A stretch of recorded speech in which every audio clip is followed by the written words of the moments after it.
This video is part 2 of the Overwatch vs TF2 series. If you haven't seen part 1, you can see it by clicking right here.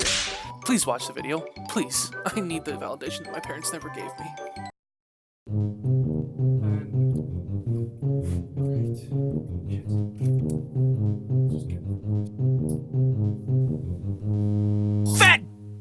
Alright, the part that you're all on the edge of your seat for. I know you slack-jawed mouth breathers are just licking windows, waiting in anticipation for what I have to say about these two beautiful games. And how we're going to figure out what wins is by a point system. I am going to go over multiple topics, and at the very end, we're going to tally up the points. I'm either going to give one to TF2, to Overwatch, or to both of them if they're pretty similar. No more wait. I know you guys are literally pissing yourself in anticipation right now, but seriously, that's gross.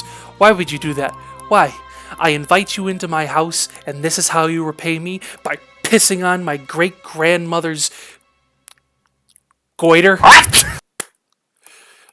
First topic. Tutorials. Tutorials in video games have been out for a very long time, decades even, from platformers to cookie clicker to RPGs, etc. They've been around for a very long time. From their humble beginnings from booklets like PS1 and before, you had to actually open up the book and read and figure out what the controls were. They didn't tell you, they didn't do it in a tutorial, you had to open it up and figure it out. Do you remember those? Like from Tony Hawk or like Crash Bandicoot? Like you had to open up the booklet and you had to figure out how to do the 900 with Tony Hawk, and some of the secret moves weren't even in there, and the only way you'd find that out is if you called the Tony Hawk Pro Skater hotline. Do you guys remember that? Where you had to like call a number for like 95 cents a minute? Is this the Krusty Krab?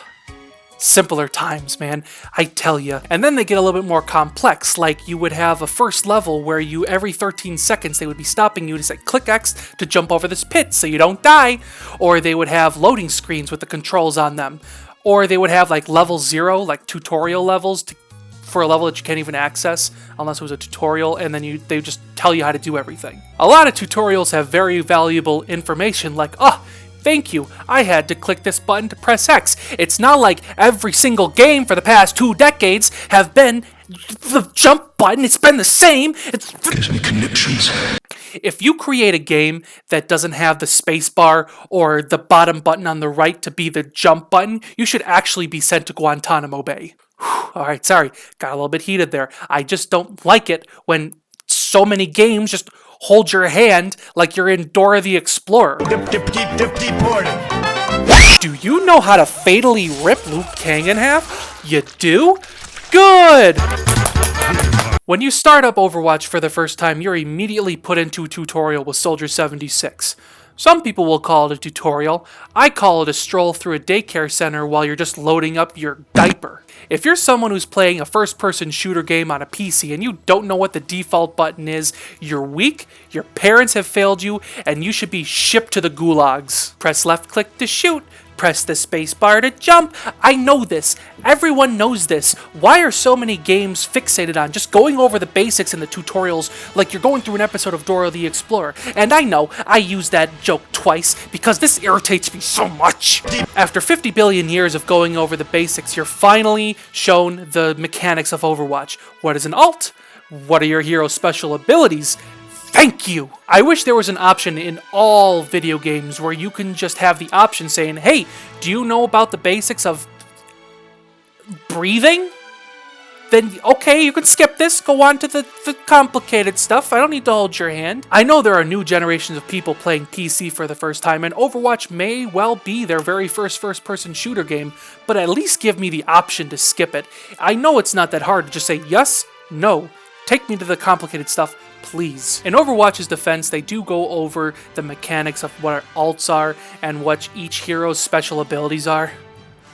Sort of. So I'm glad that Overwatch went over it with me. Get it? I'm a shrewd comedian. Then for TF2. It doesn't just throw you right into a tutorial. It puts you right in the main menu. And you're not going to be able to know what anything is at all. Period. Now, I know that there's a button called training, so it gives you the option to click it, but if you want to, you can just go straight into the servers. So for new players, Overwatch is like strolling through a daycare center. For TF2, it's like an unsupervised, dementia-riddled grandma just strolling through a minefield. She's gonna get hurt. But if you're not smart and you jump right into a game, you're gonna get rocked, you're there to fend for yourself, and you're going to die, and you have to learn everything yourself. If you click on training, you're only given 4 of the 9 classes to train on. Soldier, Demon, Spy, and Engineer. A lot of people harp on the training saying that it doesn't have all 9 classes to choose from, but I really don't think that's necessary. If you're brand new vanilla to TF2, you only have 9 classes to choose from and they're stock weapons. So if you think about it, it's really not that more complex than Call of Duty is with different weapons, kill streaks, perks, and death streaks to choose from. Realistically, what the tutorials teach you is that the Spy teaches you how to backstab, the Demo Man is about traps, the Engineer teaches you about sentries, and the Soldier teaches you about long, mid, and short range. So all things considered, it pretty much teaches you everything that you need to know about all 9 classes. However, while I harp on Overwatch for having such a childish tutorial, I actually have to give the point to them. Because no matter how pointless I think that the tutorial is, it actually forces you to use it, and it teaches you about everything. TF2 just has a bare bones description of what each class can do, and it doesn't go over the complex and different things that each class can do. You want to know how to do this? Or that? Ha, good luck, kid. Get good and die. And speaking of characters, when you start up your first match of Overwatch, you are greeted with so many characters. Where do I start? It is so intimidating. Do I stick with Soldier 76, or do I pick from the 20 plus other characters over here? It's like when you go into a grocery store and there are 15 people making samples like, hey, do you want to try right click with healing? Hey, do you want to try my big fat pig man with kunai and chain? Or do you want to go fast? Just like in Smash, Overwatch has a plethora of characters to choose from, but it gives you a little bit of leeway when you start up a match and makes you pick a class type. It makes you pick a tank, support, or damage class, and that narrows down your character list a lot. So then, you switch it over to TF2, and you have 9 classes to choose from. Each class is simple and easy to use, and just like Overwatch, no one really cares about which class you pick. Like I said, TF2 characters are very simple and easy to use for new people, and they can pick them up pretty quickly. Want to play a fast class that just double jumps but has low health? Boom, Scout. Want to tap into your skill as a Call of Duty quickscoper? Boom, Sniper. Want to be basically useless and just get a few frags in the background, and they'll put those frags in a frag compilation that only gets about 75 views on YouTube, and anything that you do that other people can do a lot easier and better from a distance and not get hurt, because the only way that people can hurt you is if they turn around every 5 seconds? Want to heal? Medic. The thing with the classes in TF2 is that each class has individual characteristics and stats, but when you slowly unlock weapons, it changes the playstyle up a little bit. Do you want to lose the ability to set up traps as a Demo Man, but you want to be able to have a lot of resistance and being able to just charge forward at an incredibly fast pace? The Splendid Screen. Do you want to take and deal no damage as a soldier so you can freely jump around without taking any health? Use the Rocket Jumper. There are so many weapons to choose from that it can actually change your entire playstyle, which is called a subclass. This can add so much variety to each class, and choosing different subclasses can really drastically change how you play each class. TF2's simple and easy to use classes are a lot better to new players comparable to Overwatch, and they slowly teach you as you progress and get more weapons. Overwatch is like an entire semester of college being shoved on you at once. You got your textbooks, your quizzes, your homework, your exams, all on day one, where TF2 slowly teaches you as you progress. When it comes to classes, looks like I'm gonna have to give the point to TF2. But what about the designs of the characters? Please calm your protruding enormous titties, please, and take a shower for once. I use this as how you play the classes, not the design of them. Overwatch clearly has a very vibrant selection of classes to choose from.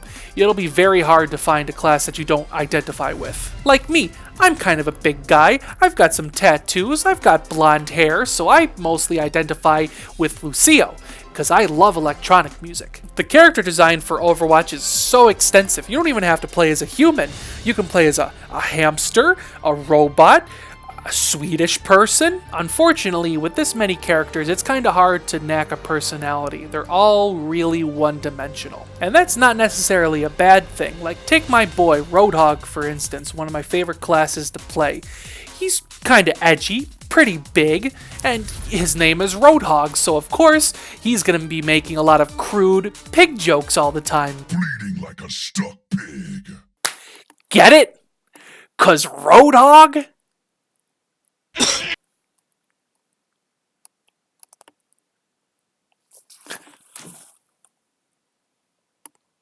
Bruh. Team Fortress 2 also has an array of multinational characters, some from Europe, America, Asia, and Australia. And before you say anything, yes, Heavy's from Eastern Russia, which is technically Asian. I don't want to hear that.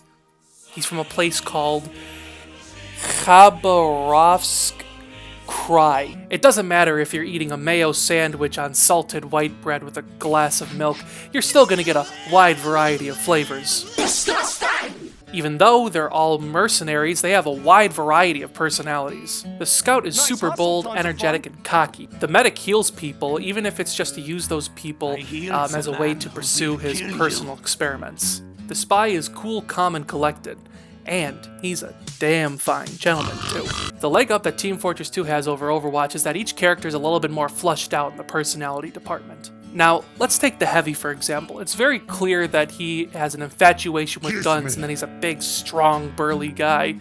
But it's also made clear that he has a really good relationship with the rest of his team, especially the medic. The Heavy gets scared, he gets sad, he gets happy, but a lot of Overwatch characters just seem like cookie-cutter one-stop shops for personalities. But even with each character just having one personality trait, there's still 20 plus characters with their own individual personality. They don't really blend together at all. They're all very one of a kind. They got the quirky gamer girl. Nerf this!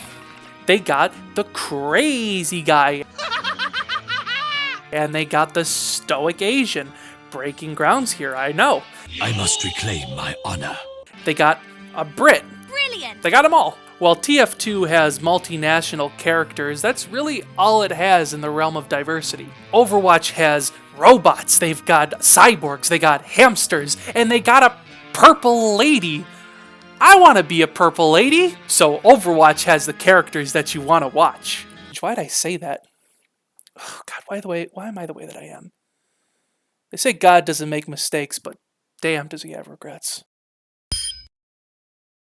Over the 12 plus years Team Fortress 2 has been around, it has accrued over 100 different official maps made by Valve in the community. Valve has been letting the community make maps since 2008 when they first integrated Turbine and Fastlane. I'm gonna be honest, without the community's constant involvement in the game, this game probably would have died a long time ago. There's Attack Defend, Control Point, Capture the Flag, Payload, King of the Hill, Arena Respawn, may he rest in peace. TF2 has such a diverse range of gameplay that each map is specifically made to cater to each individual game mode. Even though each map basically uses the same assets, just moved around in different areas, I still have yet to see a single map that made me go, kinda reminds me of this map. This doesn't even mention the many unofficial maps with their own creativity and plugins put in made by a community of basement dwellers. Speaking of basement dwellers, have you ever wanted to play on a Mario Kart map with a gif of dancing anime girls in the background? Well, you can. I used to play it all the time. Don't look too much into that. Now, Overwatch, holy Mary mother of sagging titties, these maps are gorgeous. While Overwatch has a little bit less maps than Team Fortress 2 did at their 3.5-year point, they do not skimp out on the quality. Each map is uniquely made with so much attention to detail. Did you know that the map Paris actually has the Eiffel Tower in it?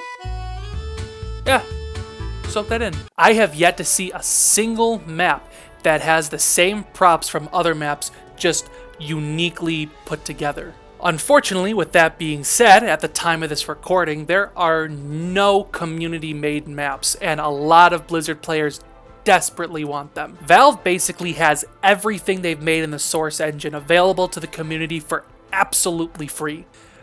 But I can understand why Overwatch wouldn't want to put their list of prestigious, beautifully made maps next to something like Should I get the fuck? this. However, after all that being said, I don't think it's really fair to give one game a point over the other game in the realm of map design. Smithies, are they booing me? No, they're saying boo earns. Boo earns. Are you saying boo or boo earns? The style of maps and the way they create the maps are so juxtaposed that I don't really think it's fair to compare the two. TF2 kind of has lower quality because they're using the Source engine, which is about over a decade old, but with what they have, they do amazing with it. Overwatch has a much higher level of quality and a lot more attention to detail, but because Blizzard doesn't really have any community-made maps, their map pool is significantly smaller. Let me know about your opinion, guys. Would you rather have a small map pool with high attention to detail, or would you rather have a much bigger sized map pool, not that much high quality, but a lot of uniqueness to it? Would you look at that? Overwatch is winning 2-1. But that's not gonna last long, because we're gonna wrap all this up in part 3. I know, you guys are desperately waiting to know which game I think is better. But do you know how many details I gotta sift through for each individual topic, and the amount of research I gotta put in? Not to mention the amount of time it takes to edit one of these videos. Your ADHD riddle ass can wait a few weeks. Thank you so much for watching my video, and if you haven't already, please consider leaving a like, and let me know what game you think's gonna win in part 3.